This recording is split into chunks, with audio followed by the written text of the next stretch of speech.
Hey man, what's going on? Dude, this is where they hide the good stuff. The good stuff? Dude, the good vegan stuff, man. They have vegan milk, vegan curd, vegan cheese, vegan mayonnaise. It's all in there. Do you know the password to get in? Yeah, watch this.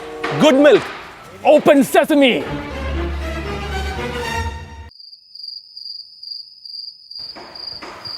Yeah, I don't think it's working, man. Dude, they aren't good milk anymore. They changed their name to One Good. Okay, stand back. One good. Open sesame.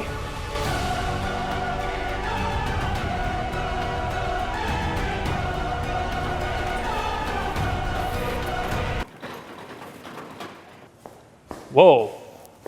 Check this out, man. They have some stuff here. What do you think it is? It's peanuts.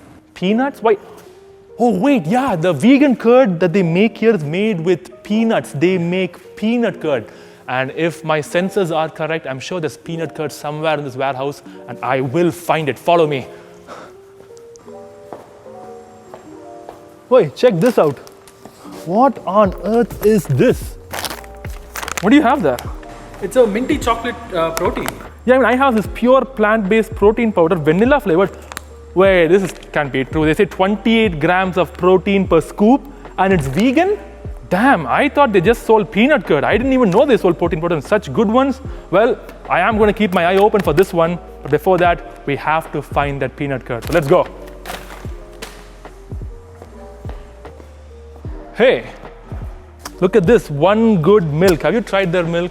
Oh yeah, it works great in coffee and I love it. I love it. You know what my favorite here is? It's the chocolate flavored milk, the cashew oat milk.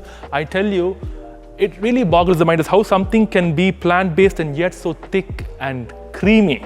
That's my favorite part. And I've had this One Good chocolate flavored milk so many times. But once again, I'll keep all these on hold at the moment. We still have to find that peanut curd. I think I smell some peanut curd in this direction. Let's check it out. I think this is it. I can hear the freezer. This has to be it. Have you tried this stuff? It's fantastic. It's amazing. It's so thick and creamy. Man, hold this. We're leaving before anybody finds us. Come on, let's go. Let's go. Move, move, move. So, this is it, man. One Good peanut curd, 100% plant-based, zero compromise. It's apparently preservative-free, planet-friendly, lactose-free, and vegan. How on earth do they even make this stuff? The processes involved are formulation, pulverization, amalgamation, pasteurization, homogenization, inoculation, incubation, refrigeration, and distribution. Wait. You lost me, man. So many big words. How do you know so much about this company? Who are you? What's your name? My name is Abhay. Abhay? Wait. Abhay Rangan? Yeah. The CEO of One Good, you're Abhay Rangan? That's right.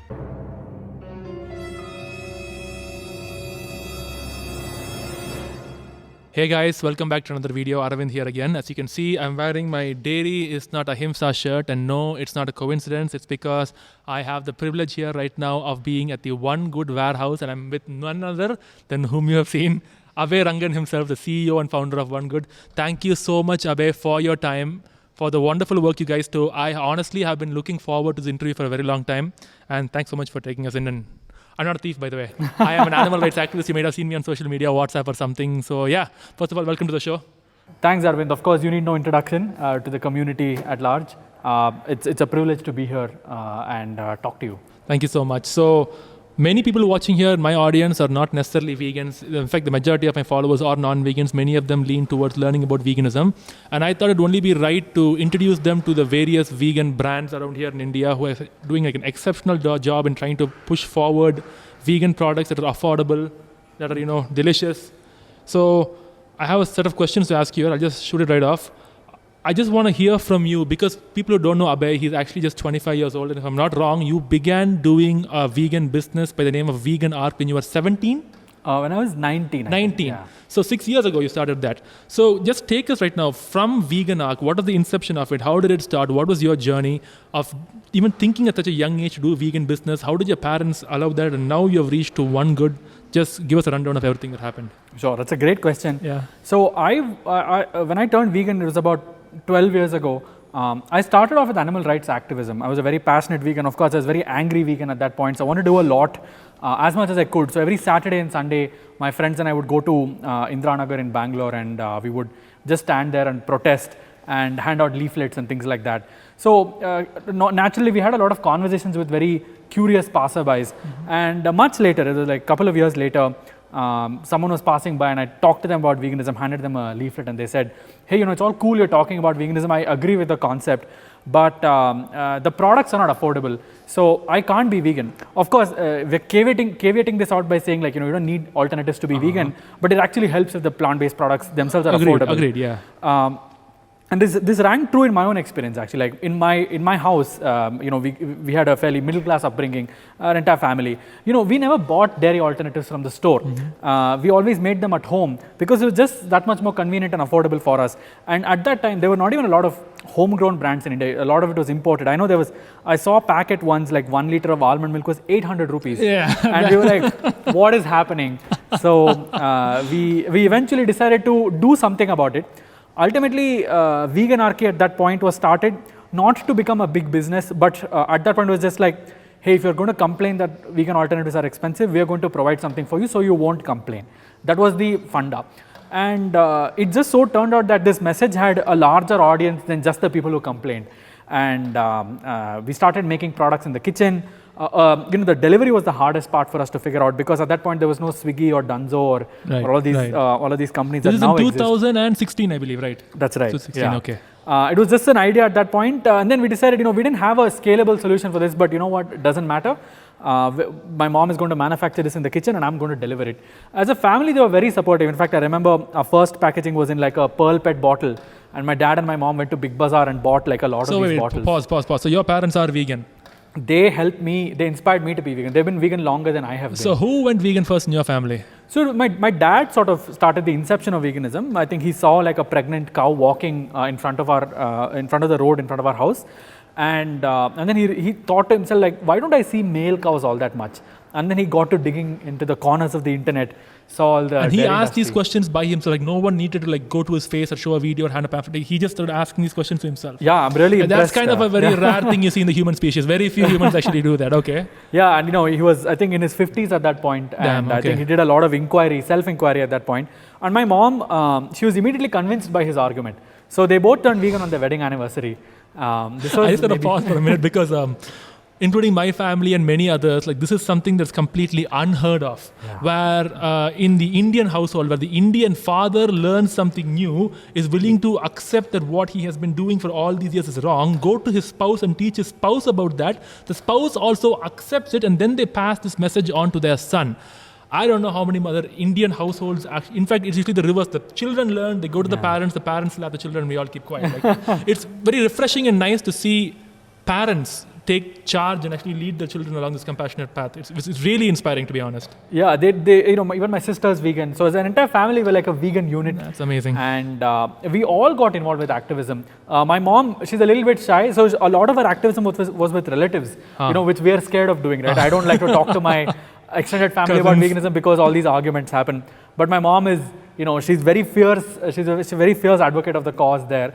My dad is more, I think, he runs his own company, of course, and we can talk about it a little bit.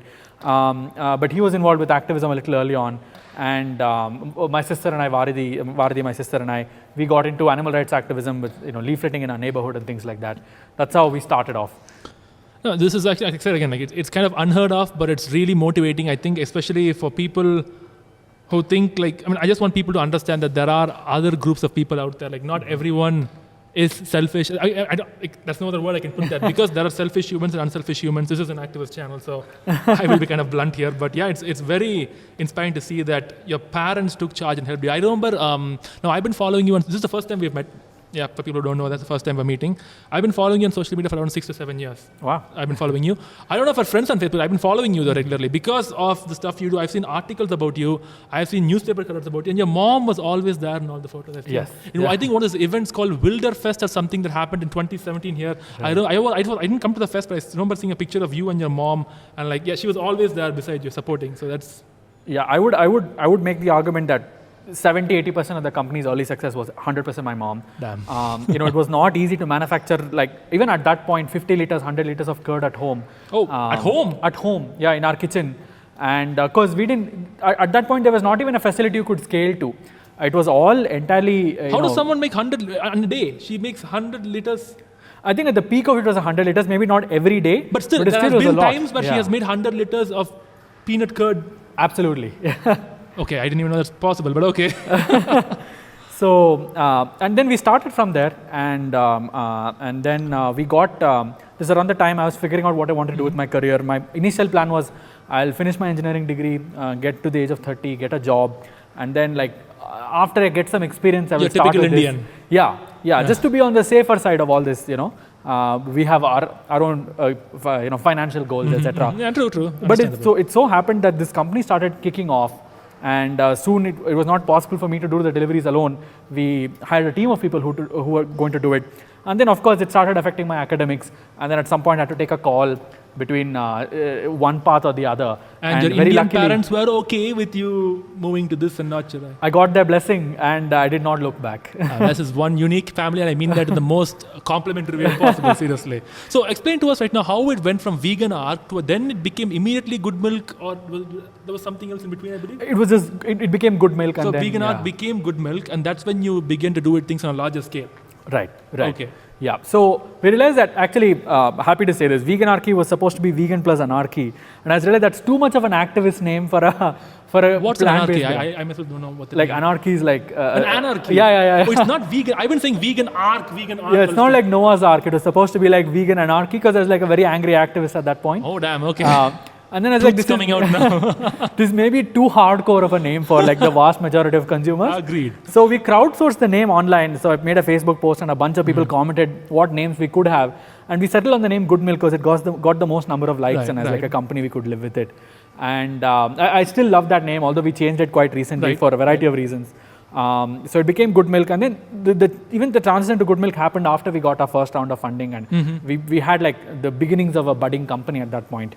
And then we've transitioned to One Good now. And till right now, your parents are completely supportive and on board with everything you do, right? Like they're completely behind Absolutely. you. I think they were a little afraid when I did drop out of my engineering because it's a very, very scary time and there was not a lot of proof of the success of this model. But seeing the impact of the work we're doing today, we've enabled, I think, at least 10,000 families to eat vegan every day. And that's insanely incredible, to be honest. 10,000 families is not small, it's large, and that has an impact when we immediately extrapolate it to how many animals are being exploited or would have been exploited if they were choosing to consume dairy products. So these are lives that are literally being saved. Absolutely, and seeing that kind of impact that we're able to have today, I think in hindsight we're very happy with the decision. Of course, a lot of scary times happened, and even now scary times happen every day.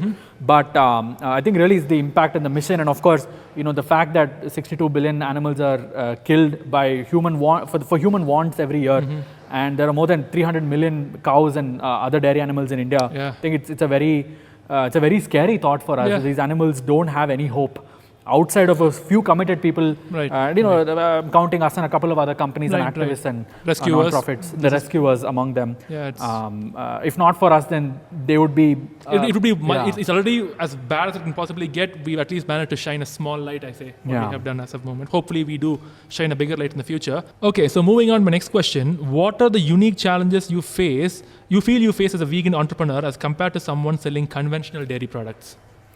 I think so much of this is acceptance and even awareness of the idea. I think when, for whatever reason, when people hear the word vegan, they're immediately thinking of, oh, how is this a compromise? But the truth is, being vegan is a joy. And the kind of products that I enjoy from One Good and a couple of other companies are fantastic. It's sort of this, a lot of peer pressure is there today. And even culturally, dairy products are very accepted. So I think like our biggest battle ahead of us, of course, outside of manufacturing, distribution, the usual business stuff. Yeah. I think it really is how do we speak to the consciousness of the public, right? I think personally we have taken a little bit more of a hardline animal rights stance on our, from the company side's messaging. So as One Good as a brand is unapologetic about the fact that it is vegan for the animals. Yeah, we are. Yeah. Damn. And okay. we think, because just talking about, hey, this is plant-based, or this is a better protein, or this is better for you, etc. I think it does not evoke the kind of emotion that your conscience sort of feels when it opts for certain, when you make certain decisions in life. And I think truly after, the soy milk industry has existed for a very long time, maybe before I was born. And but they haven't broken through the dairy industry. True. And I think the reason they haven't is all of their messaging is around energy drink, healthy protein, energy to do more, things like that. And I think fundamentally these are not things that bring emotion in me. I want to feel the power of the animal rights movement. And ultimately, the way we're going to get through to the public is to talk to their conscience, and I think that is such an important part of this. That's why we use the word vegan. We use the word animal rights. In fact, on our packaging for our milk, which is a best-selling product, we have even on our packaging we talk about creating a world that is kinder for animals, and we are 100% unapologetically behind this cause, and we want people to know. Okay, I just have a question about that because again, I have no idea about business. I have never studied anything in business school, nor am I a business person. But do you think it makes sense to educate the customer on that front? Not educate, but the fact that you put forward an ethical message to the consumer. I would personally put the argument that wouldn't it make more sense to focus on only make sure that the customer likes the product, is hooked to the product in a positive way, and also continues to buy the product. Because why go that step of wanting to educate the customer about animal rights when at the end of the day, you are just a business, right? Why so? Why do you make that extra step? There's two answers to that. I think the first answer is that yes, you must not compromise on taste or price or the experience. These are all assumptions that we've said are made. Yeah. So all things considered and all these things being there, I think we should talk about our messaging, because fundamentally I'm not excited about selling plant-based food if it is not for the animals. Like, there is no motivation for me here, if not for the cause. And I think this is true for a lot of the people that work in our company. I think I almost like to say that like our companies are one of the safe space where like passionate vegans can join. And of course, not all of our team are vegan, but I think a lot of our management team, a lot of our investors, they're very, very mission aligned and are vegan. And I think for us, it is a very, very powerful force. And I think of course, we don't know the answers yet. We don't have a crystal ball in front of us to say this is the right decision or the wrong decision.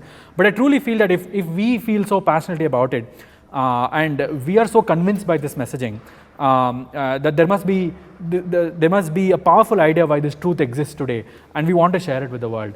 And ultimately, it also makes business sense, in my opinion, because when your customers understand the why of what you're doing. Today is not just about distribution and brand and attractive packaging, right? Your customers need to connect with your brand. And I think ultimately there's different emotions that you can use. For example, some brands use nostalgia, like just like mom's cooking, etc. Right? So I'm not exactly sure what the emotion of animal rights is, but I think it's a very powerful one, and we want our customers to not only connect with it but understand. And anyway, if you're looking for plant-based products, and let's say you pass through the funnel of knowing what plant-based food is and then looking at it, I think as you go through the funnel of like consuming plant-based products, becoming an advocate for so many brands, etc., I think your natural sort of end step is to become an advocate for the movement for whatever reasons, right? And we see ourselves as, the customer is the hero. They're going through this journey of becoming more aware of plant-based food, becoming an agent of change for the betterment of the world. And we as a brand are only sort of a small cog in helping that to happen. And whatever effort we can do to make that, to enable that transition of the customer to become someone who is, who's making good choices every day for the world. Creating a world that's kinder for animals. Absolutely. That we want to help with. I would say that's kind of a bold step for any company to take, because companies usually exist only to sell products. And I don't think that's a bad thing necessarily, because there are plenty of vegan companies out there that say like, hey, listen, I'm vegan, I'm plant-based, no animals exploited here, but I'm here to sell this product. I'm not going to push any other message on you. But then again, it's nice to see other companies. So one other company that comes to mind for me is a company in the UK known as VFC, Vegan Fried Chicken. Yeah. They are unapologetic. Yeah. And I guess there are vegan companies out there that are completely unapologetic, like One Good as well, who want to make it very clear to the consumer that, hey, we're glad you bought our product, but we exist for this reason. The animals are exploited. We believe it's 100% wrong. And you can be, like you said, an agent of change just by being a consumer of us. I think that's a very powerful and a bold statement for any company to make. And it also builds consumer loyalty. I think it makes good business sense because today's consumer, especially younger consumers, they want to connect with a brand. They don't want to just buy something because it looks cool. They want to do it because they want to signal their ideas, their values. And I think for example, earlier like product taste, packaging, etc., used to be pillars of what the consumer placed the value of the product on. Today, impact is one of them. And if you're not speaking to them as a brand, then I think you're losing the consumers of today and you're focusing on the consumers of yesterday. Okay, so my next question would be, what has been, according to you, your proudest achievement so far? I think beating dairy prices has been an achievement that we are very proud of.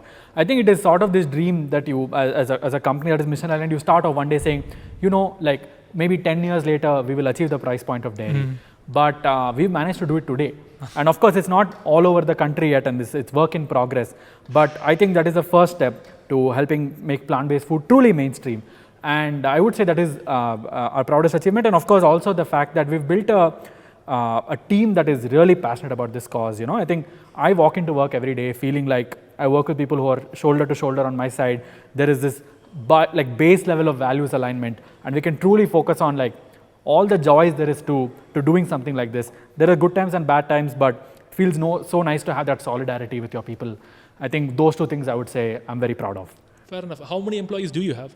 We have about 50 people in the company right now. 50? Yeah. Okay, that's cool. I didn't expect that many. Okay. So my next question would be to you, based on your experience so far, how was the reception for plant-based dairy alternatives in India? Not just plant-based, since you specify majorly as one good on the curds and the cheeses and the milk especially, what has been your experience on that so far? How has the public reacted to this? I think nobody's making 100% equivalency with dairy anyway, because I think yes, dairy has a certain taste. But I think because we've all been conditioned as kids to consume so much dairy, we just think of the taste as good. Yeah. And there are other good tastes to achieve. Apparently that's a standard from which others are compared. I never understand that why. Yeah. Yeah, and be that as it may, dairy, yes, tastes good to our minds, but there are other good tastes also. And you don't necessarily have to be 100% like dairy. Of course, being as close as possible is great because it just eliminates friction, not because plant-based products should be imitators, but our job as activists of this movement also is to help make that friction go away. And you are just bringing it as close as possible to make that happen. Of course, I would say that today's science and technology is not there yet where people drink it and say 100% like milk. Yeah. But I think we're very close. Very close, there. 90% there, easily. I would say. For some of our products, I would say we're like 95, 99% there. Agreed. Especially a chocolate milk, I would say like 100% there. Agreed. Yeah. So it's work in progress. We continuously do innovation on our products. And I think for the most part, a lot of customers really like our products. Some products are polarizing to some people. Such but as? Those, I think peanut curd actually is 95% of people love it. And then there's 5% they're like, I cannot handle peanuts. So, and that's okay. That's something we have to figure out. Yeah. But it exists. And I think over time though, because India is already used to such a rich, such a rich variety of different plant-based foods already, even through our own cuisine. So I don't think the average Indian is afraid to try what they already believe to be a healthy plant-based food. True. And most customers that have tried it, I think, say very positive things. That's good to hear. That's very good to hear. It's good to hear that people are. One would expect that the moment you put forth the word vegan or peanut curd, they would be extremely repulsed. But I'm glad to know that as Indians, people are not that much worried to give it a shot and just try and see. And like you said, for those of you who haven't tried it, you guys have to try the chocolate milk from One Good. That stuff is freaking amazing. So here's something where we already kind of spoke about, and I just want to ask you again. Activists contribute, like myself, contribute to this movement by raising awareness and educating the public. We have rescuers in this movement who rescue animals from the jaws of death and literally give them a chance at life. In my opinion, not speaking down upon activists or entrepreneurs, but I think rescuers, to be a rescuer, you have to be a different breed of a human being, because that's some real hardcore stuff, dealing with rescuing animals, giving them treatment and taking care of them. So it's a lifelong commitment. Till that animal dies, you're not going to take care of it. But One Good, as a company, what are your thoughts that your company is going to contribute majorly to the vegan movement in the next 10 years? What's your mission statement? We want to make plant-based vegan food affordable and accessible. I think that's our singular mission statement. That's what we want to focus on. Of course, through our packaging and other means, we as a company spend lakhs on marketing every month, etc. So yes. the messaging is going out there. But I all view this as part of one entity that combined pushes our movement forward. Of course, there's now non-profits doing very important work on the policy side. For example, they're talking to regulators on taxation of plant-based products, on labeling, all of that. I think ultimately all these things are powerful, and together it's very important for people to work together on this, right? And utmost respect for activists. I did activism for a long time. I did a small amount of rescue, and I really understand what you mean. Rescuing is I don't do much either. It's that's a different thing altogether. Emotionally, very takes a lot of strength, which I couldn't find for so many of the cases that I came across. It financially drains you too. So this is our side, and I think there's a couple of things we want to do. The primary mission, of course, is making plant-based food affordable and accessible. The second thing is, of course, talking about animal rights and veganism on our messaging. But also, I think a third, unmentioned thing, but that's really important to us is also, I think, providing a career for aspirational vegans or vegans who want to do more work in this space. Because I really believe that activists and everybody in this movement must not only be healthy and happy, but also wealthy. It should be important that people don't sacrifice too much to be effective advocates in our movement. So I want to make this company sort of a space where if you want to build a career in animal advocacy, whatever it is, we become one of the companies that you come to, or maybe top of mind. And I would say these are three ways at least where I think we want to do some impact. Well, we can put it down here. If people want to contact One Good to work here, where do they contact you at? Which email? Just contact us at support@onegood.in and send us your resume, or even just drop a line. We will come back to you. And we always post about open roles on LinkedIn, on Instagram. Please do reach out to us. We're always looking for more mission-aligned people to join. Perfect. Okay, my next question would be, how hard is it to compete with dairy industry in regards to product pricing?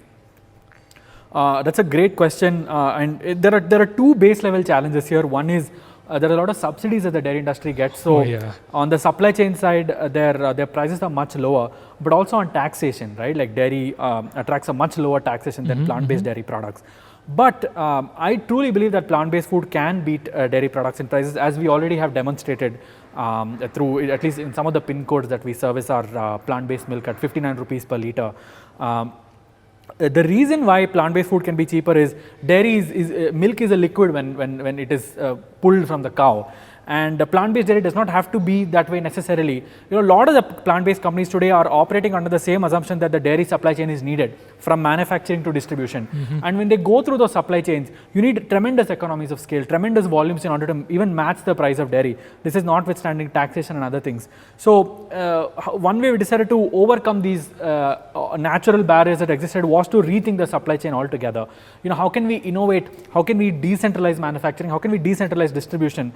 And I think we've come up with some very innovative ways to beat the price point of dairy. And it inherently makes sense. Like, animals consume plants and they get nutrition from plants. Why not get the nutrition directly from plants? It's one step that we've eliminated from the process. So I believe sense. Even somewhere I've seen in your covers, like cut the middle cow out, something like that. That's actually a statement I use in my lectures very often when speaking about how to consume calcium as a vegan. What is the statement written on your covers? I think eliminate the middle cow. Eliminate the middle cow. I think that's a really nice way to put it. Yeah, I hope people read that and it clicks. It's a really simple statement. But if you understand it, it's like very powerful. It's an unnecessary, you're literally filtering the nutrients your body needs through someone else's body. It makes absolutely no sense. Yeah, so we think plant-based dairy can be cheaper, and we've proved that it can be cheaper. Of course, I think so much of this depends on how the market is progressing, how the industry is progressing, but I truly believe we don't have to wait 10-20 years for plant-based milk to be cheaper. We can do it today, and we are doing it today. Okay, up next is a controversial question to you. I have heard this from many vegan entrepreneurs and business people, restaurant owners themselves, and they say that vegans make it more difficult to sell vegan products than non-vegans themselves. The vegans complain about how their packaging is made of plastic, that the products are not healthy, and they just keep bringing one complaint after the other. You're not a perfect vegan. Your company is not the perfect vegan company. You do you agree with the statement that it's vegans kind of pull other vegans down, including vegan companies? I think it's a very nuanced question, right? And I'll attempt to answer this. I think yes, it can be frustrating to see people comment on your your pages, etc. But that's a first level response for me, right? I feel very personally about the brand, and therefore when I see what I believe to be criticism, I get very annoyed and offended. Fair enough. But the truth is, these are the same people that fiercely advocate for us when there are people who troll us on our Instagram. Fair enough. Or I think it's like, if you really love some people in your family or on your friend circle, you'll try to improve them. You're like, hey, don't do this, bro, or like, do this, you'll be healthier. So I think a lot of this is coming from a good place, but of course, there are bad actors. There are people who are quick to assume the worst interpretation of what you're saying, etc. But I think it's part of any movement. But yes, I think it's important for all of us to remember that we should not let perfection be the enemy of progress. Agreed. There are a base level of assumptions that we must assume is there. When you're writing a computer program, you can't explain to someone start with 0 1 0 0 0 1, because that's what the machines read, right? So you're assuming that the binary level layer is understood, and you're building applications on top of that. So I kind of equate this to like this moral sort of baseline that we all agree on. And then we're building things on top of that. So going back to the moral baseline is a little counterproductive, but it's okay. But see, when we talk about the moral baseline, especially myself being an activist and going out and constantly speaking about veganism, I kind of make it known to people, the students I'm talking to, that first of all, veganism does not necessarily mean environmentalism. Right. Just because something is vegan doesn't mean necessarily it's environmentally friendly. And just because something is not environmentally friendly does not mean it's not vegan. Right. And I think people mix it up. They're like, oh, in fact, I once had a debate with, a friendly conversation with an entrepreneur. And I was asking her why she does not use palm oil in her product. I told her, if you used palm oil, it would be much cheaper. Now, it's her choice to choose not to use because she's saying the orangutans and stuff. But I did put forward the argument that, dude, no matter what product you choose to use, be it palm oil or any other vegan product, there will be rodents and snakes and insects and other animals that are butchered and killed. It's like, again, we connect only to orangutans because they look like us. They're more human-like, so we tend to connect to them. Similarly, I feel that it's important to make the public, especially the vegan crowd, understand that vegan also does not necessarily mean healthy. People call and say, like, why is there sugar in your vegan food? Why is there salt? Why is there oil? I'm like, vegan means no animal exploitation, no meat, dairy, fowl, eggs, or dairy products, right? So I think it's also important because some vegans feel that veganism should be this all-encompassing thing, whereas I hold the clear opinion that veganism is an animal liberation movement first and foremost. And in fact, it's only that, right? Yeah. So I think as a vegan company, you guys are doing a great job, and we never stop to criticize the dairy industry or the meat industry or the sugar industry or other industries who are using plastic, tarnishing the environment and doing all. It's like the moment someone's vegan and actually trying to do something, your company mainly helps, I would say, the bovine family. That is the buffaloes and cows and definitely other animals who are being exploited. Like, why is it when someone's trying to help this species right now in a country where this species is abused so much, we have to pull them down, drag them down by finding fault in things that are not even related to their mission statement? Like, it's like, I just feel it's logically flawed. So I just wanted to get that off my chest because I've talked about this to many entrepreneurs, and I just want to talk about that to you as well. Yeah, 100%. Compromise is necessary part of making business decisions. If we were truly like, we're trying already. I think a lot of our products are clean label. A lot of our products are as healthy as they can be. I think a peanut curd, for example, has just 3 ingredients, right? So, and it's water, peanuts, and live cultures, good bacteria. All things considered, I think ultimately we want to give what the consumer also wants, but we must balance cost. Right. We must balance all these things. And if I had to give everything in a glass jar make it the most environmentally sustainable version of our supply chain, then we wouldn't be affordable. Affordable at all, yes. So we have to make choices at some points, but truly science and technology is taking us in a direction where all of these things are possible simultaneously in the future. The near future. It may not happen today. Okay. But as long as it's understood that we're getting there, it's okay. But 100% agreed that one thing doesn't have to mean the other. But as a company, what we want to do is we want to hit multiple benchmarks anyway, because I think the customer is going to choose the most holistic of these options. So we not only have to consider animal interests, but also other interests like environment and are we even with our employees that work in our company, are we providing fair conditions? Are we providing livable wages? All these things are considerations to us, but not necessarily because we are the custodians of veganism. We are custodians of our brand, and our brand has multiple values. But yes, 100% agree that veganism is, for me at least, a movement for animals. Animal liberation, yeah. Agreed. Okay, so my next question is, what other products can we expect from One Good? What are the new launches and new ideas? I think 2 answers to that question. One is, how are we improving existing products? So we're certainly moving very much in the direction of clean label, as friendly to the environment as possible, as healthy as possible, fortified, and as affordable as possible. So with existing products, that is what you can expect from as innovations and improvement from our existing products.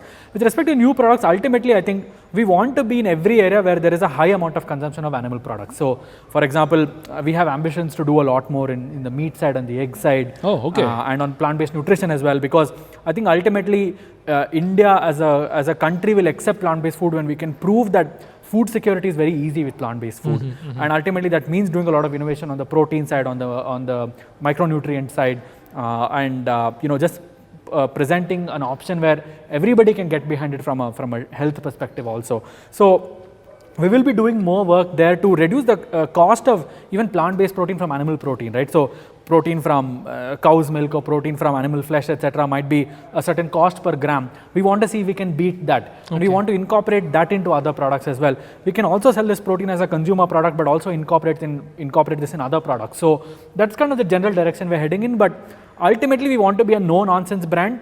If you want to eat more vegan, or if you want to eat vegan, come to us and you will find affordable, maybe even cheaper than dairy or cheaper than the animal product counterpart versions of every single product in the future, and that's the direction we're slowly heading in. All right. So I remember you telling me earlier today, you guys are now selling plant-based milk at rupees 60 per liter. That's kind of unheard of the world over. Like, how on earth are you guys actually managing this? Like, how can you manage to sell at such cheap price plant-based milks? That's a great question. We've done a lot of supply chain innovations to enable that, but fundamentally the core of this is a machine that is a very mini dairy plant, right? Dairy has to be centralized on a large scale because you're collecting cow's milk from everywhere, bringing it to one plant, making it safe for consumption, at least from a bacteria and germs perspective, and then you're sending it out to everybody. Now we don't have to do that.